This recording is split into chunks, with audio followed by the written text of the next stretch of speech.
सभी मित्रों का स्वागत है आज हमारे चैनल पर। मेरे चैनल का नाम जैसे आपको पता ही है, धर्मेंद्र सिंह और यूट्यूब चैनल, जिसी को चंदा इंस्टीट्यूट के नाम से भी आप जानते हैं। तो इस पर आपका स्वागत है। तो आज अपन कक्षा 10वीं वन एवं वन्यजीव संसाधन के दूसरे पाठ पर चर्चा करेंगे।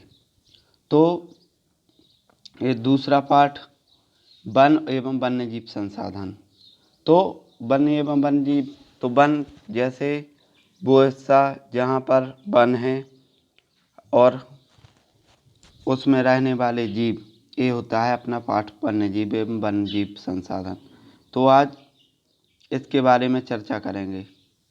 तो सबसे पहले भारत में विश्व की लगभग 8% लगभग 16 लाख प्रजाति पाई जाती है। तो भारत में विश्व की लगभग 8% भारत में विश्व की लगभग 8% 16 लाख प्रजाति वनों में पाई जाती है।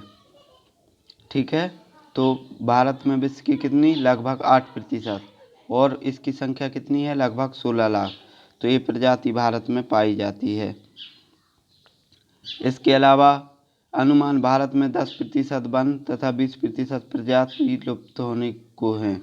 तो भारत में कितने, 8-10% वन और 20% जो वन्य जीव हैं ये लुप्त होने की कगार पर हैं आज।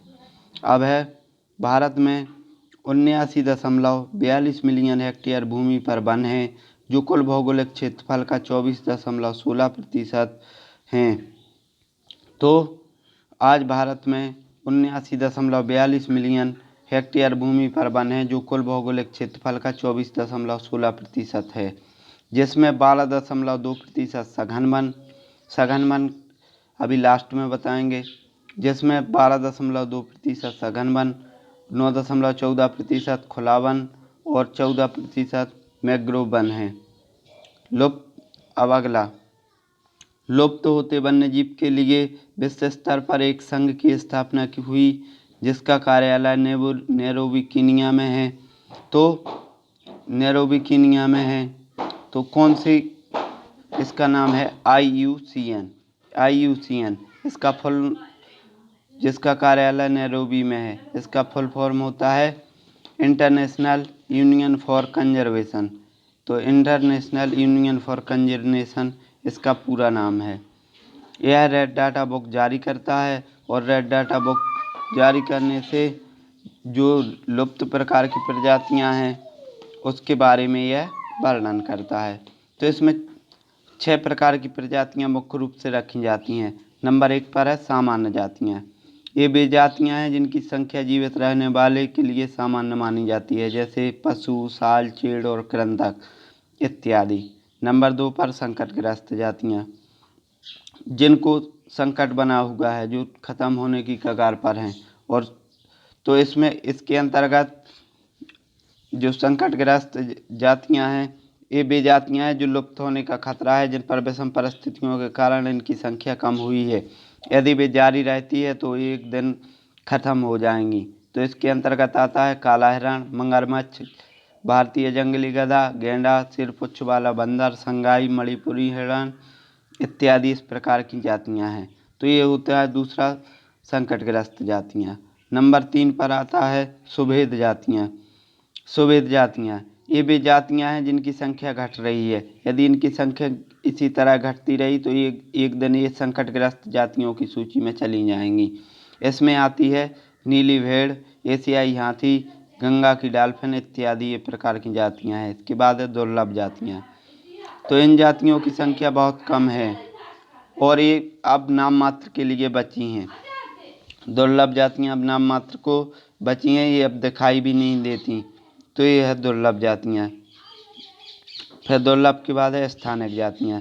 ये प्राकृतिक या भौगोलिक सीमाओं से अलग विशेष क्षेत्रों में पाई जाने वाली जातियां हैं, जैसे अंडवानी टील, निकोबारी कबूतर, अंडवानी जंगली सुगर और अरुणाचल प्रदेश के मिथुन इन जातियों के उदाहरण हैं। इसके बाद है लुप्त जातियां। तो लुप्त जातियां ये भी जातियां हैं जो लगभग अब समाप्त हो गई हैं और अब दिखाई भी नहीं देती। जैसे अब भारत एशियाई चीता जो भारत में पाया जाता था, ये 112 किलोमीटर प्रति घंटे की चाल से दौड़ता था, जो अब दिखाई नहीं देता, यानी वो लुप्त हो चुका है। तो ये है एशियाई चीता। तो 1952 में से लुप्त, रेड डाटा बुक के जरिए 1952 में से लुप्त घोषित कर दिया गया। अब अपन यदि चारों ओर नज़र दौड़ाएंगे तो आप पाएंगे कि प्रकृति को संसाधनों में परिवर्तित कर दिया गया। तो वन कैसे खत्म हो गए? जैसे लकड़ी की छाल, पत्ते, रबड़, दवाइयाँ, भोजन, ईंधन, चारा, खाद इत्यादि प्रत्यक्ष या परोक्ष रूप से वनों और वन्य जीवन से प्राप्त होता है। इसलिए उन्होंने वनों को, वन्य जीवन को नुकसान पहुंचाया। क्या है, लोग अपने अपने स्वार्थ के लिए इनको नुकसान पहुंचाते हैं। भारत में वनों को सबसे बड़ा नुकसान उपनिवेश काल में रेल लाइन, कृषि, व्यवसाय, वाणिज्य, वानिकी और खनन क्रियाओं में वृद्धि के कारण होगा। स्वतंत्रता प्राप्ति के बाद भी वन संसाधनों के सिकुड़ने से कृषि का फैलाव महत्वपूर्ण कारकों में से एक रहा। भारत में वन सर्वेक्षण के अनुसार 1951 से 1980 के बीच लगभग 26,200 वर्ग किलोमीटर वन क्षेत्र कृषि भूमि में परिवर्तित कर दिया गया और अधिकतर जनजातीय क्षेत्रों, विशेषकर पूर्वोत्तर और मध्य भारत में स्थानांतरकारी झूम खेती, SLS वर्ण खेती के चलते वनों की कटाई के कारण निम्नीकरण होगा। इसके बाद है, बड़ी विकास परियोजनाओं ने भी वनों को बहुत नुकसान पहुंचाया। 1952 से नदी घाटी परियोजना के कारण 5,000 वर्ग किलोमीटर से अधिक वन क्षेत्रों को साफ करना पड़ा।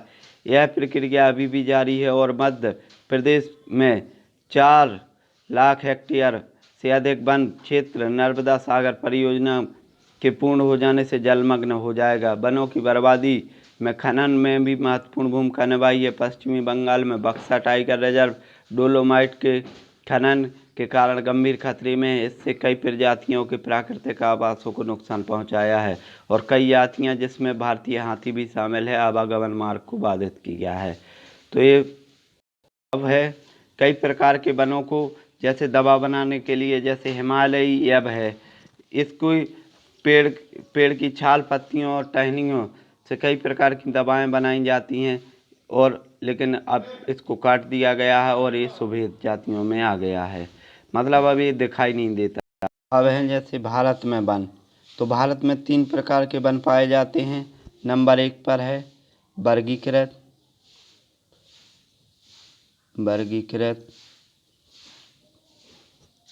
नंबर 2 पर है अवर्गीकृत। तो इसमें भारत में कई प्रकार के वन, तो अब भारत में 3 प्रकार के वन हैं। नंबर 1 आरक्षित, नंबर 2 रक्षित और तीसरे नंबर पर है अवर्गीकृत वन। तो आरक्षित का मतलब होता है वे वन जिनको आरक्षित किया गया है, मतलब जिसमें आप किसी भी प्रकार से इन्हें काट नहीं सकते हैं। नंबर 2 है रक्षित वन, जिन्हें आपको अनुमति लेनी पड़ती है। ये रक्षित वन के अंतर्गत आते हैं, जिन्हें काट तो सकते हैं लेकिन काटने के लिए इन्हें अनुमति लेनी पड़ती है। और नंबर 3 पर है अवर्गीकृत। अवर्गीकृत में जैसे व्यक्तियों को लकड़ियों की ज़रूरत के हिसाब से कुछ काम के लिए लकड़ियाँ की ज़रूरत होती है, इसलिए कुछ हिस्सा अवर्गीकृत वनों के रूप में छोड़ दिया गया है। तो ये मुख्य रूप से 3 प्रकार। तो अब इन वनों की सुरक्षा के लिए सरकार द्वारा 1952 ईस्वी में एक परियोजना, 1972 ईस्वी में एक परियोजना शुरू की गई। इसके अंतर्गत 3 प्रकार के मुख्य रूप से हैं। सबसे पहले है राष्ट्रीय उद्यान, फिर नंबर 2 पर है वन्यजीव अभयारण्य और नंबर 3 पर राष्ट्रीय उद्यान, वन्यजीव अभयारण्य और जैव मंडल आरक्षित क्षेत्र। ये 3 प्रकार से रखे जाते हैं। तो सबसे पहले है राष्ट्रीय उद्यान। तो राष्ट्रीय उद्यान के बारे में थोड़ा सा जान लेते हैं। तो जैसे राष्ट्रीय उद्यान है, तो ये राष्ट्रीय उद्यान मुख्य रूप से इसका काम होता है कि यहाँ ये सरकार के पूर्णतः नियंत्रण में होता है। सरकार के पूर्णतः नियंत्रण में होता है और इसमें सभी प्रकार की गतिविधियों पर रोक होती है। जैसे ये अपना राष्ट्रीय उद्यान है, ये पूरा क्षेत्र राष्ट्रीय उद्यान है, तो ये पूर्णतः सरकार के नियंत्रण में है। जब ये सरकार के नियंत्रण में है तो इसमें यहाँ जाने की आपको अनुमति नहीं है। किसी भी प्रकार की कोई भी व्यक्ति इसके अंदर नहीं जा सकता। तो इस पर पूर्णतः सरकार का नियंत्रण होता है।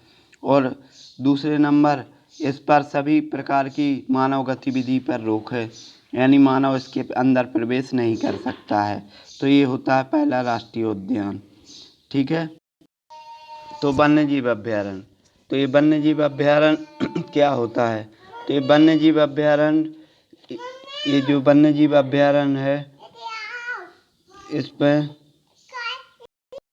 तो वन्य जीव अभ्यारण्य है, इस पर निजी कार्य की अनुमति होती है। जैसे इसका पहले नंबर तो इसका कोई क्षेत्र निश्चित नहीं होता, जैसे ऐसा भी हो सकता है या इतना भी हो सकता है, कितना भी हो सकता है, इसका कोई क्षेत्र निश्चित नहीं होता। और इसमें निजी कार्य की अनुमति होती है। नंबर 2, इसकी कोई सीमा स्पष्ट नहीं होती, ये कितना भी हो सकता है। ठीक है। तो इसकी वर्तमान में 532 हैं ये भारत में। राष्ट्रीय उद्यान 105 हैं और वन्य जीव अभ्यारण्य 132 हैं। तो ये हो गया आपका वन्य जीव अभ्यारण्य। ठीक है। जैव मंडल आरक्षित क्षेत्र, तो जैव मंडल आरक्षित क्षेत्र भारत में इसकी संख्या 18 है। तो इसके 3 लेयर होते हैं, जैसे ये है 1 2 3। तो पहला लेयर इसमें कहलाता है संक्रमण, इसमें संक्रमण काल।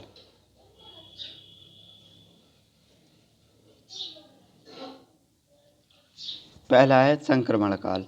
तो इसमें व्यक्ति को सभी प्रकार की गतिविधियों पर रोक नहीं होती, व्यक्ति रह सकता है, आराम से रुक सकता है। तो इस पर किसी भी प्रकार की कोई वो नहीं होती। इस पर नंबर 2 होता है, जो नंबर 2 पर आता है इसको बोलते हैं बफर क्षेत्र। बफर क्षेत्र, तो ये होता है बफर क्षेत्र।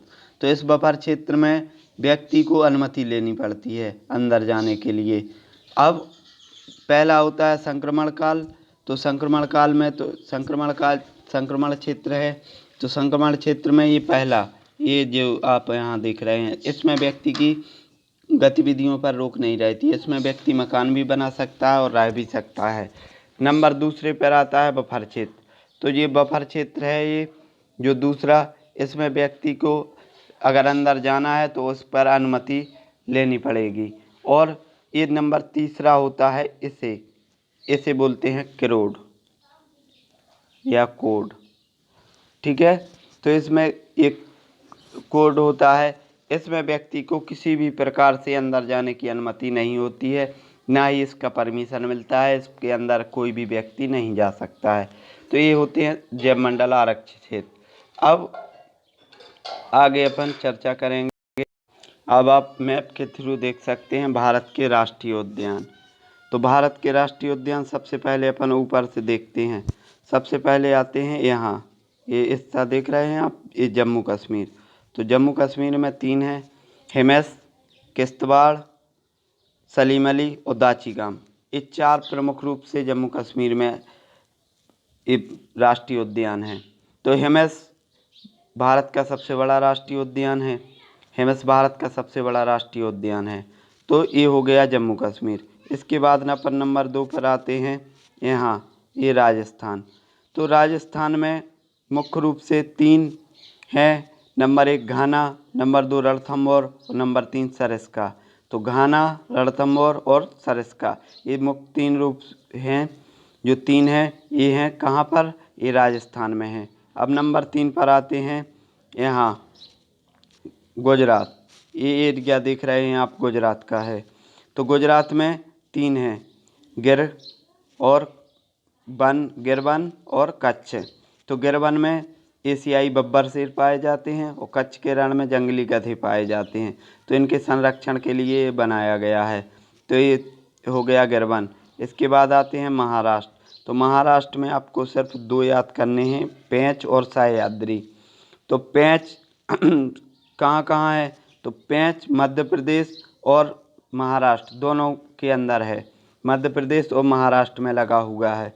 तो पेंच और सह्याद्री, तो ये 2 करने हैं आपको महाराष्ट्र में। इसके बाद आता है अगला नंबर, ये एक महावीर आपको याद करना है सिर्फ गोवा में सिर्फ महावीर है। इसके बाद है बांदीपुर। तो बांदीपुर आपका पड़ेगा कर्नाटक में। कर्नाटक में बांदीपुर। इसके अलावा नीलगिरी, इसे इम्पोर्टेंट बना ले। नीलगिरी मुख्य रूप से 3 जगह पाया जाता है। तो कहाँ कहाँ नीलगिरी है? तो सबसे पहले नीलगिरी आपका पाया जाएगा ये तमिलनाडु, कर्नाटक और केरल, इन तीनों की सीमा से लगा हुआ है। तो ये 3 राज्यों में आता है, तमिलनाडु, कर्नाटक और केरल। तो ये आता है नीलगिरी। इसके बाद आता है आपके केरल। केरल में पेरियार और शांत घाटी। तो पेरियार और शांत घाटी कहाँ है? ये है आपका केरल में। ठीक है। इसके बाद आता है आपका तमिलनाडु में।